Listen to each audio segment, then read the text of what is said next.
Cholesterol తో ఇబ్బంది పడుతున్నారా? డయాబెటిస్ రివర్స్ చేసుకోవాలా? డైట్ తో పరిష్కారం. Contact functional nutrition Vinisha Reddy. Okay sir. అంటే నా సినిమాల్లో నువ్వు అడిగావు కాబట్టి ఆ ఒకటి అడక్ అనేది ఒక గొప్ప సినిమా.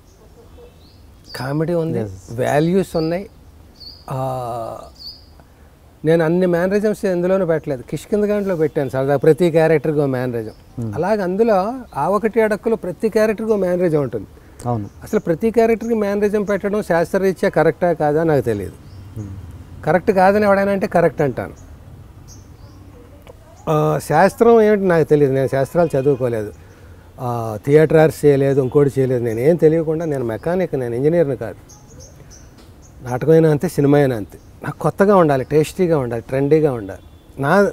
ఇప్పుడు నాకు 60 ఏళ్ళు నిండిన వాడిని ట్రెండీగా 13వ ఏట లవ్ అని ఊహించుకు రాయగలను తప్ప ఈవేళ 13వ ఏట వాడిని నేను దృష్టిలో పెట్టుకు రాయడం చాలా ఎక్సర్సైజ్ చేయాలి. సో ఆ ఒకటి అడక్ అనే దాంట్లో అన్ని మేనరిజమ్స్ ఎందుకు పెట్టచ్చు అంటానంటే, నేను ఏం చదువుకోకపోయినా నాకు ఎప్పటికప్పుడు అల్జీమర్స్కి దగ్గర పడుతున్నానా అని, చిన్నప్పటి నుంచి అల్జీమర్సే, నాకు మర్చిపోతూ ఉంటాను నేను. ఇప్పుడు కూడా నేను ఇంకా వెళ్ళలేదు, అతి కష్టం మీద ఎక్కడ పాయింట్ ఎక్కడో వెళ్ళిపోతాను, అటు ఇటు మళ్ళీ ఇటు రావడానికి ప్రయత్నిస్తాను. అన్ని క్యారెక్టర్స్కి అన్ని మేనరిజమ్స్ ఎందుకు పెట్టచ్చు, ఎందుకు పెట్టకూడదు అంటే, ఏదో అన్నిటికీ మేనరిజం పెడితే రైటరే కనపడుతుంటాడు అక్కడ, మైనస్ అది. ఎందుకు పెట్టచ్చు అంటే, అలా మొనాటనస్గా పెట్టకుండా ఎందుకు పెట్టచ్చు అంటే, ప్రతి మనిషికి ఓ బాడీ లాంగ్వేజ్, ఓ మేనరిజం ఉంటుంది. నువ్వు అబ్జర్వ్ చేయి, ప్రతి మనుషులు నీ దగ్గరికి అనేక మంది వస్తారు కదా, ఏదో ఓ మాటో, ఓ హ్యాండ్ మూమెంటో, లేకపోతే ఫేషియల్ ఎక్స్ప్రెషనో, ఏదో అలా అనడం ఏదో ఉంటుంది. అది మేనరిజం అంటే డైలాగ్ మేనరిజమే కాదు, అనేక సో అందరికీ అట్లా పెట్టుకోవచ్చు. అట్లాగే కామెడీ సినిమాకి కొంచెం పాటకి ప్రాస ఎలాగైతే ఈజీ క్యాచింగ్గా ఉంటుందో, అలాగే మేనరిజం డైలాగుల్లో పట్టుకుంటుంది క్యారెక్టర్. అలాగే నేను ఆ ఒకటి అడుగులో అన్ని మేనరిజమ్స్ పెట్టడం.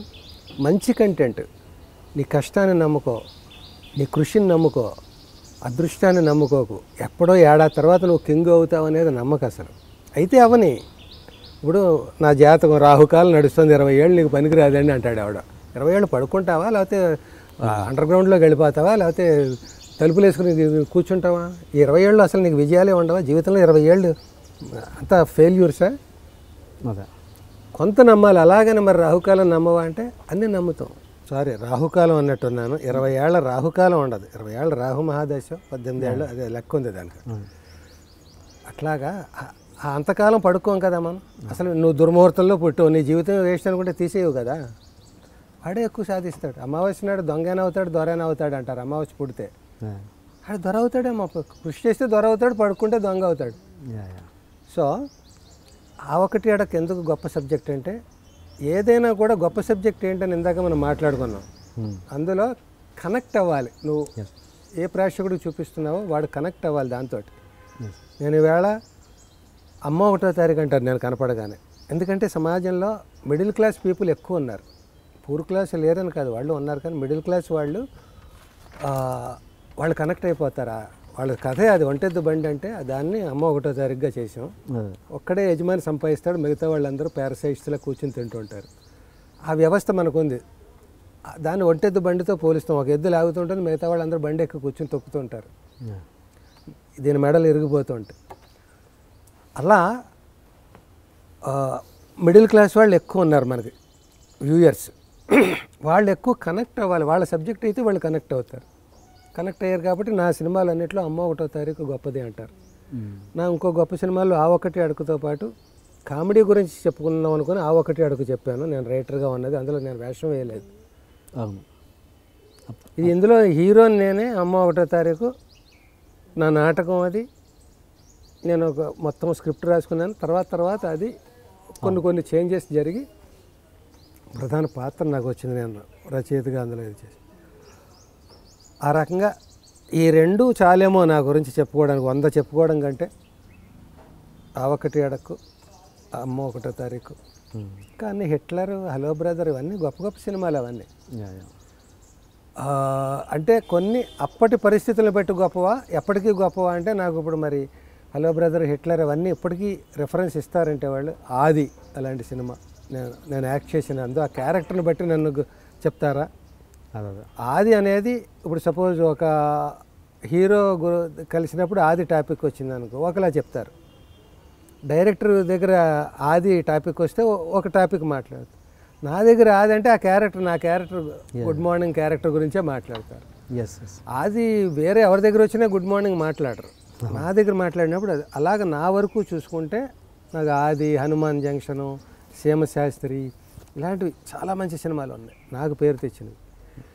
మరి సినిమా టోటల్గా ఏది గొప్పది, నేను రాసినవి కానీ యాక్ట్ చేసినవి కానీ అనుకున్నప్పుడు ఇవన్నీ వస్తాయో రావో నాకు తెలియదు. ఆ ఒకటి అడక్కు, అమ్మ ఒకటో తారీఖు, సొంత ఊరు అని ఒకటి చేశాను నేను. దాని వెనకాల చాలా పెయిన్, స్ట్రెయిన్, ఇంకా ఆర్థిక మానసిక ఒత్తిడులు చాలా ఉన్నాయి దాంట్లో. అవన్నీ తట్టుకుని అది ఎవర్ గ్రీన్ నా దృష్టిలో. నేను వేసాను కనుక కాదు. అవును, చాలా మంచి సినిమా. నేను డిగ్నిఫైడ్ క్యారెక్టర్లు వేశాను, డీగ్లామరైజ్డ్ వేశాను. డీగ్లామరైజ్డ్ అయినా కూడా వాడు ఒక ఫిలాసఫర్, వాడు అక్షరం చదువుకొని మహాజ్ఞాని, గోచిగుడ్డ లేని సంస్కారి. సంస్కారం అంటే ఏంటి? మంచి బట్ట అది వేసుకోవడం, అదేం లేకుండా గోచిగుడ్డతో ఉంటాడు. వేమనికి వాడికి తేడా గోచిగుడ్డే. అలా ఉంటాడు. అయినా కూడా వాడికి సంస్కారం, వాడికి అన్నీ తెలుసు. వాడు పెద్ద సోషలిజం గురించి మాట్లాడేవాడు వాడు. ఇప్పుడు నువ్వు కోటీశ్వరుడు, పేదవాడు నీ దగ్గర ఉంటాయి, నా దగ్గర అందరినీ అడుక్కునేవాడు కాళ్ళ దగ్గర కోటీశ్వరుడిని పాతగలను, ఇంకొకటి దగ్గర వాడిని పాతగలను, నా రాజ్యంలో అందరూ సమానం అంటాడు.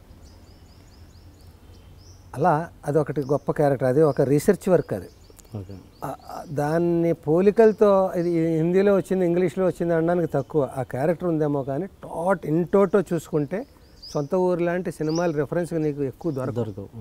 ఏదో ఏమంటారు, అది విక్రమ్ ఏదో చేసాడు ఒక సినిమా, నేను మనిషినే, అలాంటి శివపుత్రుడు అలాంటివి కొన్ని రెఫరెన్స్లు ఏదైనా క్యారెక్టర్ గురించి, గెటప్ గురించి దొరుకుతాయేమో కానీ అదే ఒక గొప్ప ఫిలసాఫర్గా మాట్లాడుకుంటే ఆ క్యారెక్టర్ని అలాంటి రెఫరెన్స్లు ఎక్కువ దొరకవు. వాడు ఎవరిని కేర్ చేయడు, వాడిని చూసి అందరూ భయపడతారు. అదే క్యారెక్టర్. వాడు ఏం చదువుకోలేదు, అన్నీ మాట్లాడతాడు. వాడు చూస్తుంటాడు అలా అలా అలా ఇంటింటికి వెళ్ళి, వీడికి 80 ఏళ్ళు అయిపోయాడు, రేపో మాపో వస్తాడు మంది లెక్కేసుకుంటాడు. పక్కన మనవాడు ఉంటాడు. ఇంకో ఇంట్లో ఏడుపులు వినిపిస్తూ ఉంటాయి. ఒక చిన్న రాయి ఎక్కి ఆ కిటికీలోంచి తొంగి చూస్తాడు. పోయిందన్నమాట ముసలిది అనుకునే, అది నవ్వుతోంది అంటాను. లోపల పళ్ళు లేవు దానికి. ఎవరో అంది, నేను రుద్రస్వామిని. నువ్వా? పోయాననుకున్నావా? కిటికీలోంచి చూస్తున్నావు? లేదు, టీవీలో ఏడుపులయ్యి. నేను ఇదిగో జీడిపప్పు దంచుకు తింటున్నాను. పళ్ళు లేవు కదా, దంచుకు తింటుంది. పళ్ళు లేకపోయినా జీడిపప్పు తింటుంది. తిను బాగా తిను అనేది కిందకి దిగి మనవడితో అంటాడు, ఇది నా ఖాతా కాదు, నీ ఖాతా. ఇంకో 27 డోకా లేదు దానికి. ఇలాగా ఒక చోట పందిని ఈడ్చుకెళ్తూ ఉంటాడు, చచ్చిన పందిని. అలా హోటల్ కనిపిస్తుంది, అట్లు కాలుస్తూ ఉంటుంది. అది ఓ 20 మంది జనాలు ఉంటారు. వీడిని పందిని చూసేటప్పుడు ఇలాగో పరిగెత్తి వెళ్ళిపోతారు తింటున్న వాళ్ళందరూ.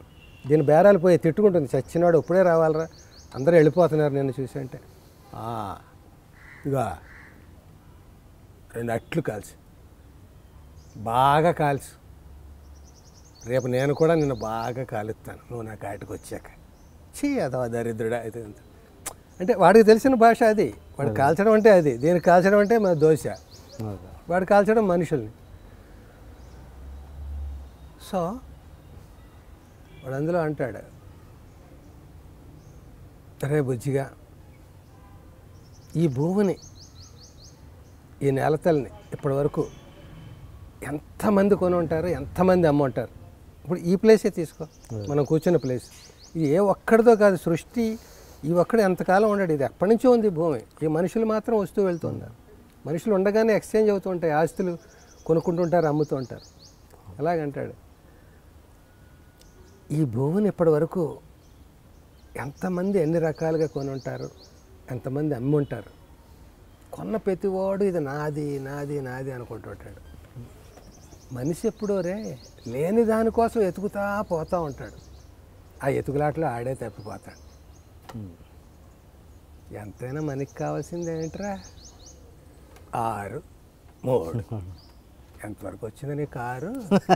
ఏదో మళ్ళీ మళ్ళీ కష్టం సుఖం అనమాట. ఇంత వేదాంతం చెప్పినవాడు కారు కొనాలి ఆడి సమస్య. ఎంతవరకు వచ్చింది నీ కారు? ఏదో 3,000 3,000 6,000 సరిపోద్దా? ఆడు 3,000 అడిగితే 6,000 సరిపోద్దా? కొనరా. మొలతాడు తప్ప ఏం లేదు ఆడి దగ్గర. ఆడు వచ్చేస్తున్నాడు ప్రతి సంపాదించేసి ఏంటి ఆడిది? మొలతాడు కూడా కోసేసాను. చితి మీద పడుకోపోయాడు మొలతాడు. వాడిని మించిన వేదాంత ఎవరు? వాడిని మించిన ఎడ్యుకేషన్ తెలిసినవాడు ఎవడు? వాడిని మించిన సంస్కారం ఎవడు? ఇట్లా ఇవన్నీ మరి మాట్లాడే టాపిక్ వస్తే గొప్ప సినిమాలు నా దృష్టిలో. అవి ఎన్ని కోట్లు ఏ క్లబ్లో చేరాయంటే నేను చెప్పలేను. రూపాయి క్లబ్లో చేరాయేమో. కానీ ఆ సినిమా వరకు పెట్టిన దానికంటే ఎక్కువ వచ్చాయి. శాటిలైట్ అప్పట్లో మంచి విజృంభణగా ఉన్న రోజుల్లో అమ్మారు అది. ఇట్లా మంచి సినిమాలు చెడ్డ సినిమాలు అంటే టైంని బట్టి మారుతూ ఉంటాయి, సిచ్యుయేషన్స్ని బట్టి మారుతూ ఉంటాయి, ఇంకా రకరకాల కాంబినేషన్స్ని బట్టి మారుతూ ఉంటాయి. అయినా కూడా మారకుండా అలా ఉండేవి మంచిగా చెప్పుకోవచ్చు మనం. And for more videos, please subscribe to iDream. Please subscribe to iDream. Please subscribe iDream. And please subscribe to iDream. For more videos, subscribe to iDream. please like, share and subscribe to the channel. Congratulations, iDream. Subscribe to iDream. Subscribe to iDream. So subscribe to iDream Media. iDream ki iDream team andarki huge congratulations. Please subscribe iDream Media. Please subscribe to iDream. Subscribe iDream. Please subscribe to iDream. iDream అంటే నా కళల ఛానల్ను subscribe చేసుకున్న నోరు తిరుగుతలేదు. మీరైతే గంట గుర్తు కొట్టండి. For more such videos, please subscribe to iDream.